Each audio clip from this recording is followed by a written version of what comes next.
Well, gas prices are expected to keep rising as the White House announced plans today for a U.S.-led blockade on the Strait of Hormuz.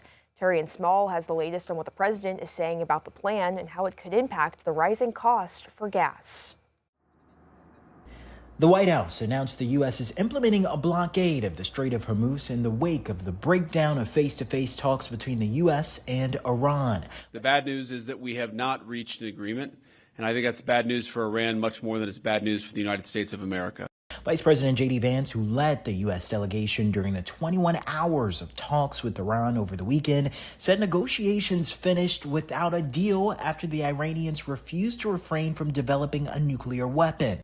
But the simple fact is that we need to see an affirmative commitment that they will not seek a nuclear weapon, and they will not seek the tools that would enable them to quickly achieve a nuclear weapon. That is the core goal of the President of the United States. Iran's foreign ministry said gaps existed between Iran and the U.S. on some issues, including the Strait of Hormuz. Iran has sought to charge a toll on vessels seeking passage through the strait, prompting President Trump to announce a blockade. In a phone interview on Fox News Sunday, President Trump said the blockade will be similar to the one recently implemented in Venezuela. But we're putting on a complete blockade.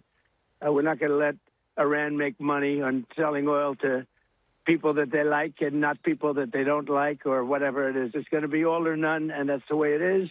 And it'll be, you saw what we did with Venezuela. It'll be something very similar to that. All of this comes as a recent CBS News polls show a growing number of Americans are concerned about this conflict with Iran. 68% of those surveyed report they are worried about the conflict, and less than half of those surveyed, 39%, say they approve of the job President Trump is currently doing overall. Torian Small, CBS News, Doral, Florida.